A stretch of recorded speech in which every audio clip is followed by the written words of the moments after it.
Hello everybody, I'm the Baking Queen and welcome to my kitchen. Holiday time is a time when every baker around the world, no matter what your skill level, gets into the kitchen and starts making those wonderful treats that everybody looks forward to around this time of year. Whether it's something you've been doing for years and years and years and has been in your family forever, or maybe you're trying something new. Well, I want to show you a little twist to a holiday treat that I'm making this year for my family. I'm going to make red velvet German chocolate cupcakes. That's right, it's a mouthful, I know. But it's so easy. Like, you will not believe how easy this really will be if you want to try to make these for your family at holiday time or any time. They really are a special, special treat. You're going to need your ingredients, like always. So I'm going to cheat a little bit today. I'm using a red velvet cake box mix. And if you saw my cake mix tutorial before, my tips and tricks, I'll leave a little link to that video and this video. But go back to that and follow along, and your cake mix will turn out better than it ever has. So get you your favorite brand of red velvet cake box mix, and then the ingredients that you need for that. But then for the actual German chocolate, and then for the German chocolate icing recipe, you're going to need a cup of evaporated milk. You're going to need a cup of sugar. You're going to need 3 egg yolks, a stick of butter, unsalted. Remember, in baking, we like to use unsalted butter. You're going to need about a teaspoon of vanilla. You're going to need 1 3/4 cups of flaked sweetened coconut, and then a cup of the chopped pecans. So once you gather all your ingredients, let's get baking. Alright, so I have my stand mixer set up, ready to do my cake mix first. So again, we're using the box cake mix, so I'm just following the recipe. This particular recipe calls for a cup of water and a 1/2 cup of oil. As always, I always use olive oil, extra virgin olive oil, versus like a vegetable oil or something, because it gives your cakes, your desserts, a richer flavor. So if you're looking for like that nice rich flavor from like a scratch cake mix, if you use olive oil, it will definitely add to the flavor of your cake. So next you're going to add 3 whole eggs according to this box recipe. Again, I'm following my box recipe. Yours may or may not be the same, so just make sure you follow directions on the package of the box, and then, you know, it won't steer you wrong. So add in my eggs. So I put all my liquid in first, and then I'm going to put the dry on top. The reason why we do this is so that none of the dry will stick to the bottom. You don't have to worry about scraping your cake mix or anything. And then we turn this on and get it going.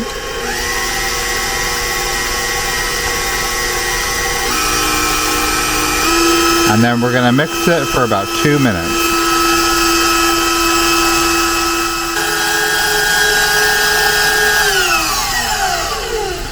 Alright, so it's been the 2 minutes according to the directions, and our cake mix is ready for our cupcake molds. So next, you want to put your batter into your cupcake liners. So I found these cute holiday liners.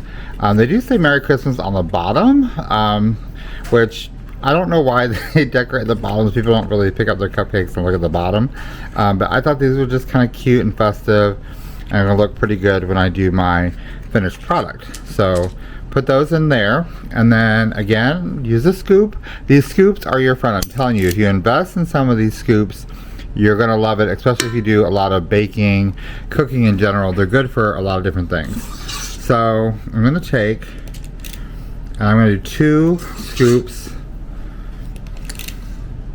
because you want your cupcake about a little over 3/4 full, and that should give you like a decent sized cupcake. And if you use a scoop, they'll all be uniform, they'll all be the same size.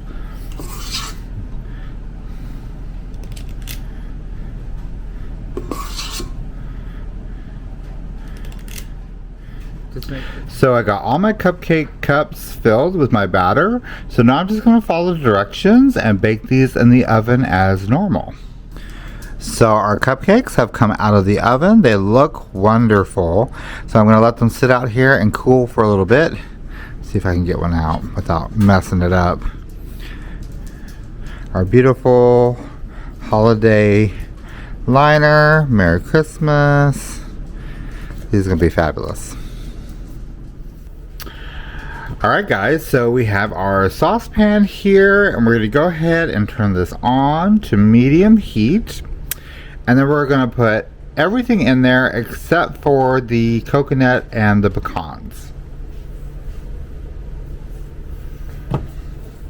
So I am doubling this recipe. So I'm going to tell you the regular recipe, and then you know that will cover usually an 8-inch cake without icing the sides. So if you want more icing, of course, just double the recipe. So that's what I'm doing. So it's going to be 1 stick, which is also equal to a 1/2 cup of butter, unsalted.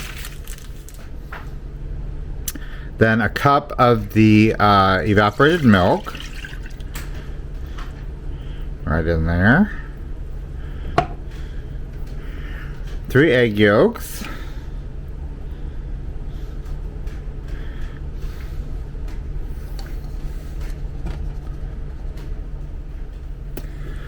So 1 cup of sugar.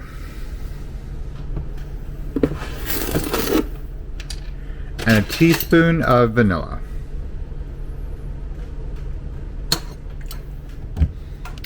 And now what you're going to do is you're just going to let this all kind of come together. So you're going to make sure you stir it pretty consistently.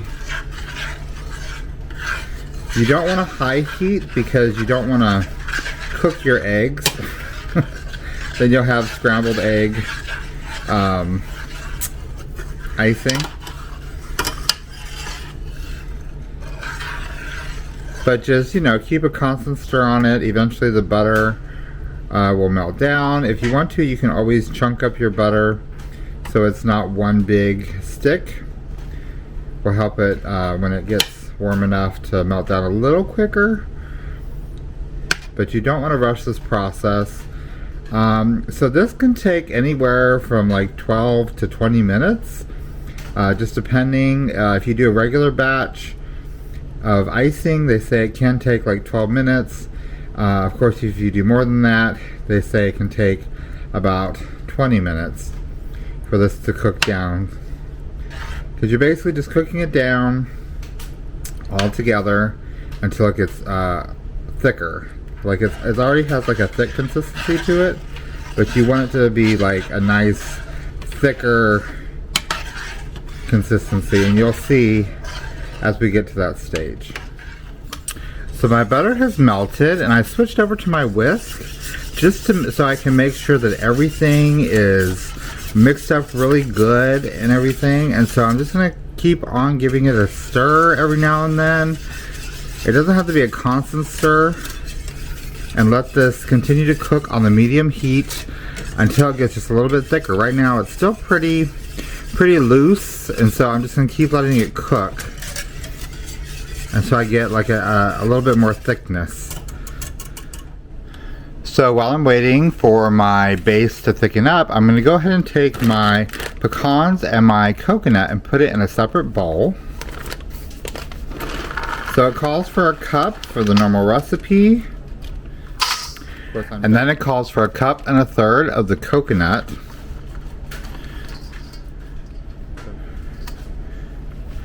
Okay, so that's ready to go, and I'll set that aside and wait for my base to thicken. Alright guys, so it's gotten pretty thick. It's going to be kind of a light custard thickness, because remember you have your egg yolks and sugar and stuff in there, and that's what you're cooking is the egg yolks. That's why you want to do it on a medium heat.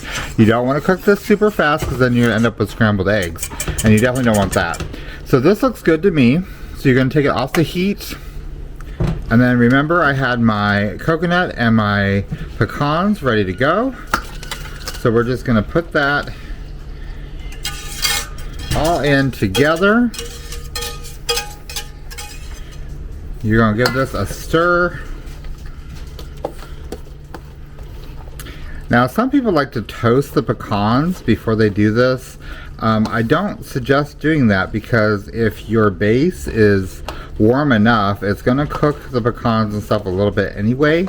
And so if you toast your pecans ahead of time, you may end up with burnt pecans by the time your icing cools down. So there we go. It looks really, really good. I mean, it still looks runny, but it's got to set up. So it's cooked right now. It's thickened. And so now we got to let this cool.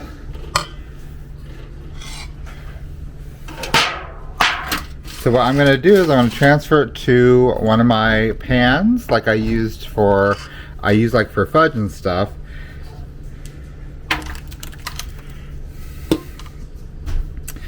And what this does is it distributes the product, so it's not like in a bowl, where a bowl, you know, it would be basically more dense, more volume on top of each other. And this way it spreads it out, and it should cool it down quicker. Now you can cool this down even faster, like in your refrigerator, your freezer, depending on when you're ready to use it. Of course, room temperature for German chocolate frosting is the best, and you also want to keep this at room temperature for it to use it to frost your cakes and whatever else you're going to do. So I'm going to let this cool down, and then we're going to put our cupcakes together. So our icing is almost completely cooled down, so I'm going to go ahead and prep my cupcakes for their filling and icing. So what we're going to do is we're going to core our cupcakes out, and we're going to save the top, the part that we cored out, because what we're going to do is we're basically creating a little like crater, so you can do like a filling, and then we're going to put the top on, and this is also going to give your cupcake more height and look to it. And it's really easy to do. So you take your cupcake and you get a paring knife, and roughly about maybe a 1/4 inch from the side, you're just going to kind of eyeball it and go in at an angle. And the trick is to try to get a decent angle where you're going to get deep into the cupcake to create a crater, but not so deep that you're going all the way to the bottom. And sometimes you have to do a couple to, you know, get the hang of it and know about how deep you want to go. Because most fillings, like if you do a filling, even if you just use regular icing as a filling, it'll be thick enough that even if you do go all the way to the bottom, it's not gonna like jeopardize the cupcake. It's not gonna like leak through or, you know, soak the bottom of the wrapper liner or anything like that. But you know, sometimes you just need to eyeball it, get the feeling for it. You're basically cutting out like a little pyramid of cake to leave room for your filling on the inside.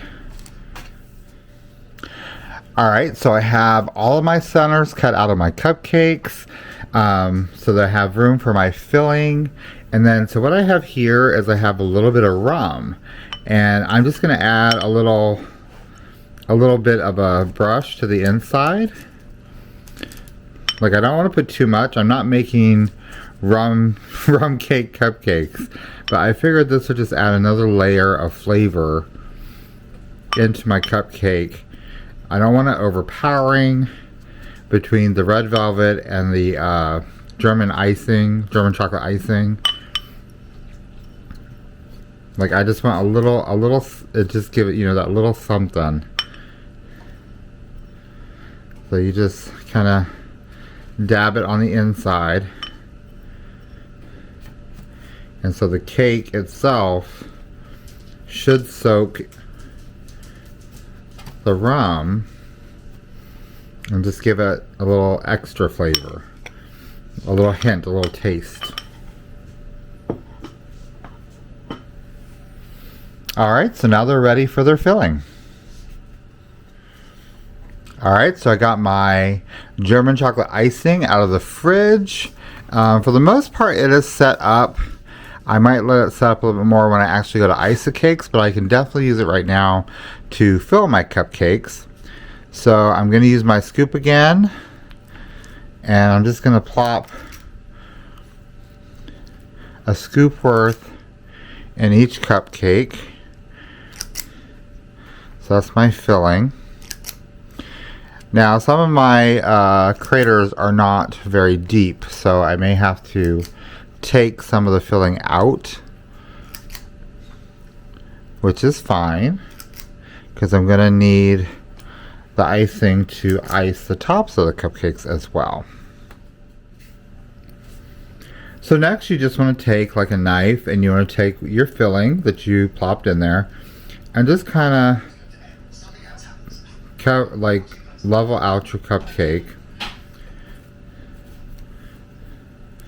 so it's down in there completely, so when they bite into this cupcake or cut into this cupcake, they get this really nice layer of filling. And then you're going to take your other piece, and that's going to be your top.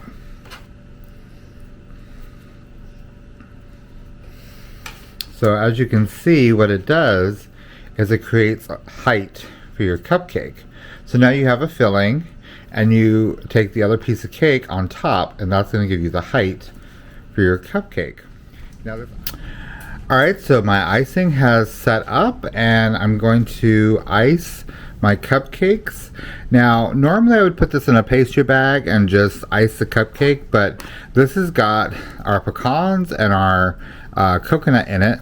So it would be very hard to get it through a pastry bag, especially because this stuff would start clogging up your bag. So really the easiest thing for this type of icing would just to be to ice the cupcake. If you have a spatula, I'm just using a butter knife.